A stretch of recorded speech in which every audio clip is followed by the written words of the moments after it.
Hola amigos y amigas, mi nombre es Domenica Macas, soy estudiante de la Universidad Estatal Amazónica. Eh, Estoy cursando cuarto semestre y en este video les vengo a hablar acerca de los fundamentos básicos de estadística, los tipos de estadísticas, tipos de variables, tipos de tablas e incluso gráficos. Pues vamos a empezar definiendo qué es la bioestadística. Pues la bioestadística es una disciplina científica que se encarga de la aplicación del análisis estadístico a diferentes cuestiones vinculadas a la biología. ¿Qué es la estadística? Esta es una rama de la matemática aplicada que proporciona los métodos para coleccionar, clasificar, resumir, organizar, analizar e interpretar datos numéricos como base para obtener conclusiones y así poder tomar decisiones. Cabe recalcar que es importante aclarar que el uso de la estadística es fundamental para el análisis de los resultados de una investigación y que todos los métodos de análisis se basan en la teoría de la probabilidad. Pues por esta razón es muy importante que se tengan nociones de esta teoría y por supuesto de su aplicación para resolver problemas que involucran procesos al azar, por así decirlo. Además de eso, también cabe recalcar que toda la estadística inferencial se basa en modelos probabilísticos llamados distribuciones de probabilidad. Como objeto de situar adecuadamente los conceptos, es necesario establecer algunas definiciones importantes. Pues bien, entre los conceptos básicos tenemos lo que es una población o universo. Este es el conjunto total de unidades elementales que al investigador le interesa conocer. Por ejemplo, puede ser una población, qué sé yo, Ecuador es una población, aquí la Guaura es una población. Ahora la muestra. Este es el subconjunto de unidades elementales extraído de la población, el cual es el objeto de estudio. ¿Esto qué quiere decir? Que por ejemplo, si la población que voy a estudiar es, qué sé yo, el Ecuador, pero necesito una muestra, entonces voy a coger una sola partecita de Ecuador, voy a estudiar solo lo que es Sucumbíos, por así decirlo. Datos. Esta es la representación simbólica, bien sea mediante números o letras, de una recopilación de información.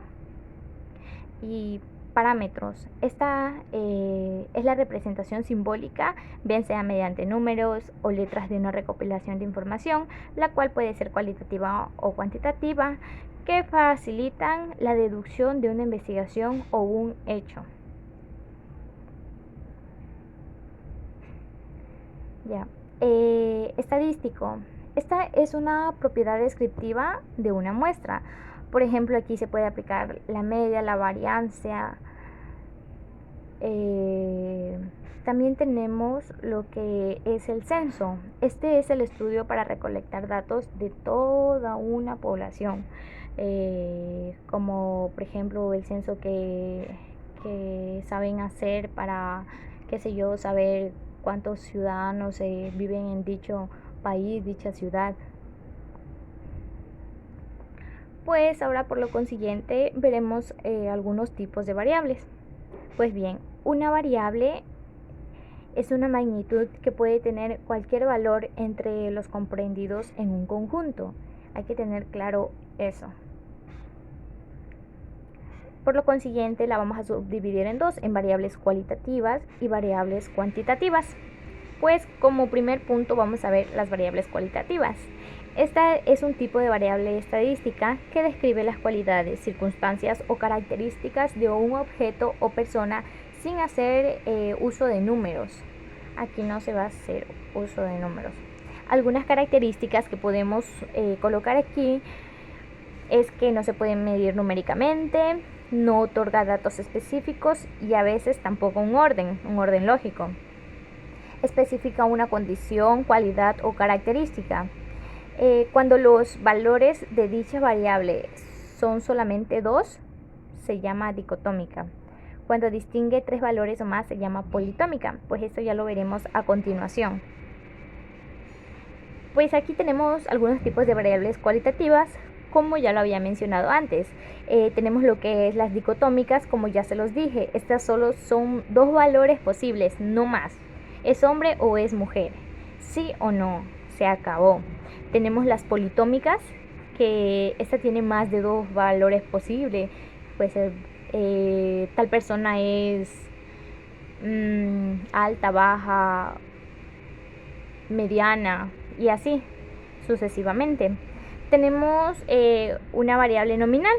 Esto quiere decir que este tipo de variables no tienen un orden lógico, como decir, digo, los colores que representan el arco iris, que tengo celeste, rojo, rosado, verde, no tienen en absoluto un orden lógico.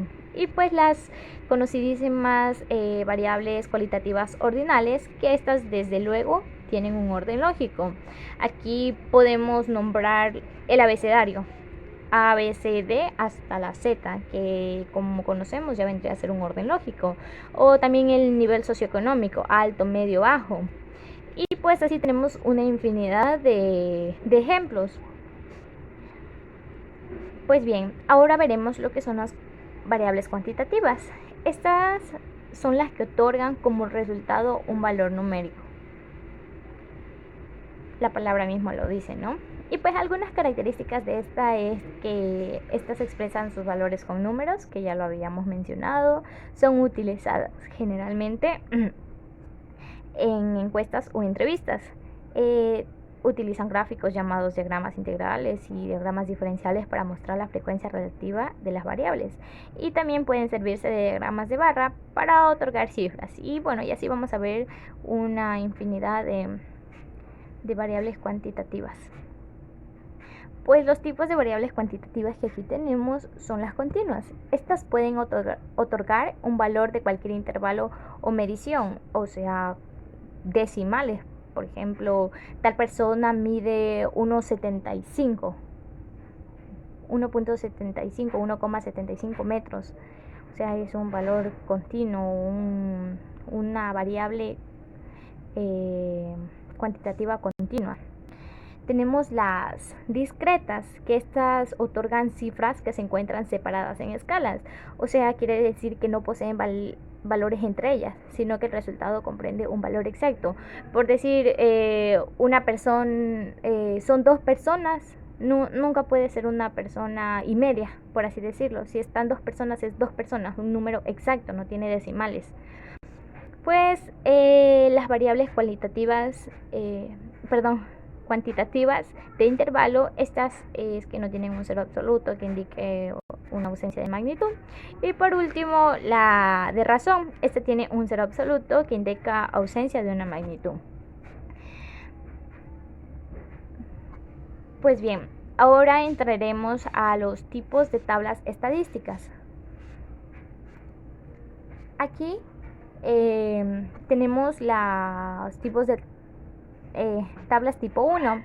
Cuando el tamaño de la muestra y el recorrido de la variable son pequeños, por ejemplo, qué sé yo, si tenemos una muestra de las edades de 5 personas, por lo que no hay que hacer nada especial, simplemente anotarlas de manera ordenada en filas o en columnas.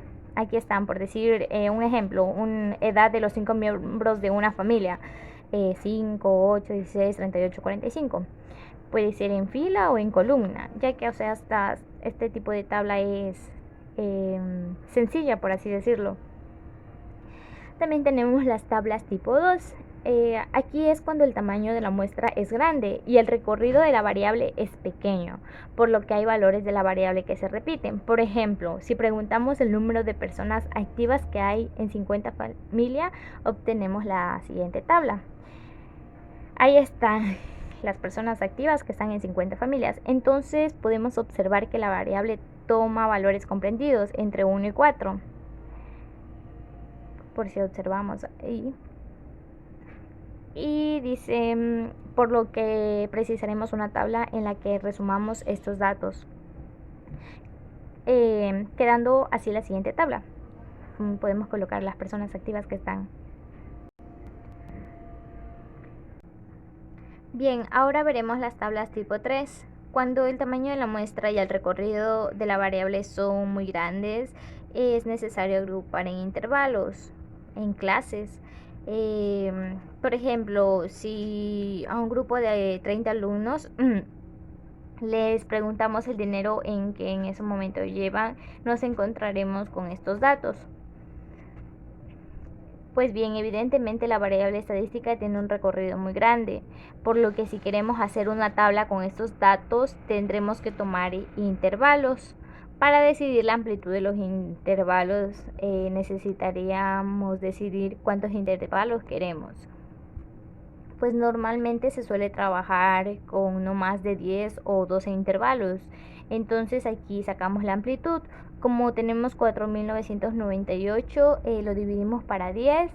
Esto nos da una amplitud de 500. Debemos tener en cuenta las consideraciones. Tomar pocos intervalos implica la pérdida de información sea mayor. Los intervalos serán siempre cerrados por la izquierda y abiertos por la derecha. Y procuraremos que en la decisión de intervalos los valores observados no coincidan con los valores de los extremos del intervalo. Y si esto ocurre, que no sea en más de un 5% del total de observaciones. Pues bien, con estas recomendaciones tendremos la siguiente tabla. Observamos de 0 a 500, de 500 a 1000, de 1000 a 1500. Podemos observar que al lado izquierdo cerrado, un corchete cerrado, y al lado derecho un paréntesis abierto que nos indica que el sistema es abierto, y pues ahí su frecuencia con la que se da. Bien, la siguiente tabla es la tabla de contingencia. Aquí se emplean para registrar y analizar la asociación entre dos o más variables, habitualmente de la naturaleza cualitativa, nominales u ordinales. Pues bien, un ejemplo aquí tenemos, dice, suponiendo que se tienen dos variables, la primera el género masculino o femenino y la segunda recoge si el individuo es zurdo o diestro. Se ha observado esta pareja de variables en una muestra aleatoria de 100 individuos. Se puede emplear una tabla de contingencia para expresar la relación entre estas dos variables. Como podemos observar aquí, las cifras en la columna derecha y en la fila inferior reciben el nombre de frecuencias marginales, y la cifra situada en la esquina inferior derecha es el gran total. Pues bien, la tabla nos permite ver de un vistazo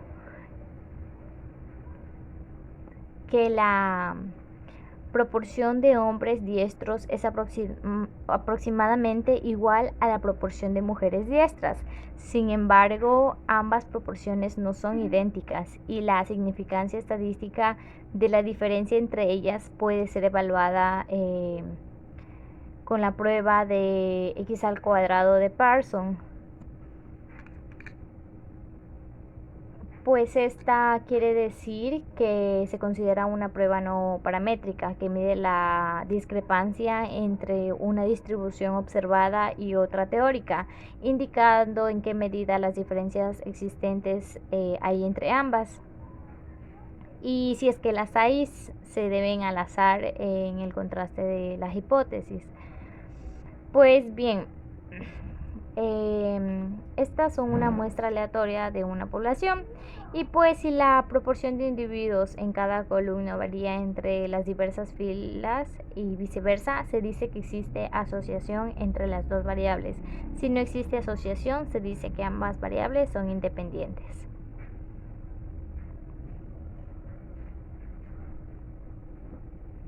Ya, ahora veremos lo que son los tipos de gráficos. Como primer punto tenemos gráfico de barras. Este es el más conocido y utilizado de todos los tipos de gráficos. Es el gráfico o diagrama de barras. En este se presentan los datos en forma de barras contenidas en dos ejes cartesianos, la coordenada y la abscisa, que indican los diferentes valores. El aspecto visual que nos indica los datos es la longitud de dichas barras, no siendo importante su grosor. Generalmente se emplean para representar la frecuencia de diferentes condiciones o variables discretas, por ejemplo, la frecuencia de los diferentes colores del arco iris, por así decirlo, en una muestra determinada, que solo se puede ser unos valores concretos. Únicamente se observa una variable en las abscisas y en las frecuencias en las coordenadas. Aquí observamos un gráfico de cómo serían estas gráficas de barras. Pues bien, ahora tenemos lo que es gráfico circular o también conocido por sectores. También y muy habitual se lo conoce como el que tiene forma de quesito o el gráfico de pastel. Bien, en este caso la representación de los datos se lleva a cabo mediante la división de un círculo en tantas partes como valores de la variable investigada y teniendo cada parte un tamaño proporcional a su frecuencia dentro del total de los datos. Cada sector va a representar un valor de la variable con la que se trabaja. Pues este tipo de gráfico o diagrama es habitual cuando se está mostrando la proporción de casos dentro del total, utilizando para representarlo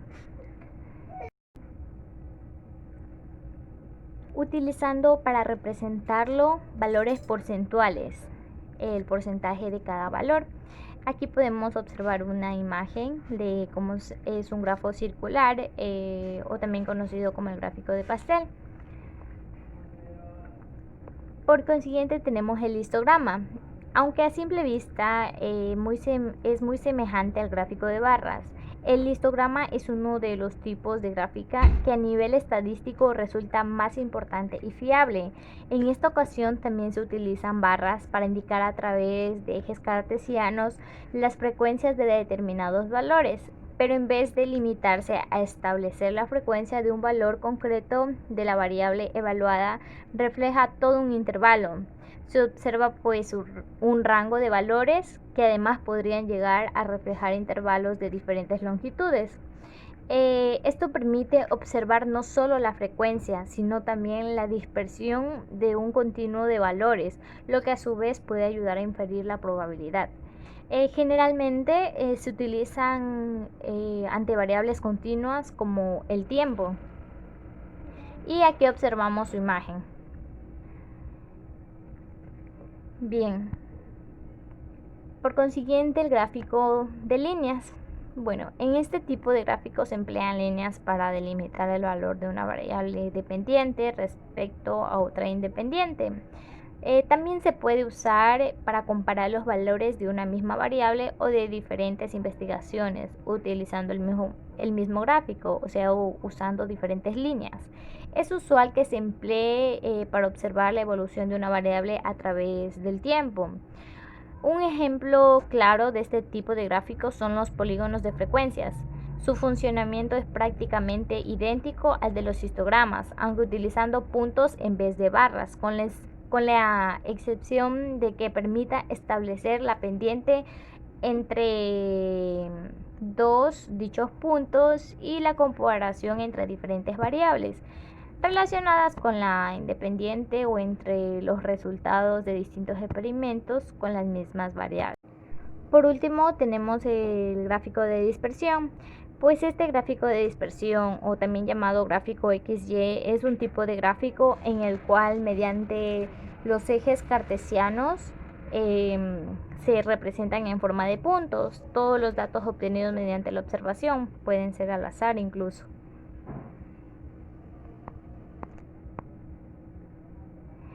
Y pues bien, cabe recalcar que la estadística es la base del conocimiento práctico y real. Hay que tener en cuenta que es una de las ramas de la ciencia matemática que se centra en el trabajo con datos e informaciones. Podemos decir que su función principal es justamente la recolección y agrupamiento de datos de disperso tipo para construir con ellos informes estadísticos que nos den ideas sobre diferentes y muy variados temas, siempre desde un punto de vista cuantitativo y más no cualitativo. Es importante, pero para tener, unos valores más reales, es mejor tomarlo desde un punto de vista cuantitativo. Ese ha sido todo por hoy, espero que les haya servido y muchas gracias.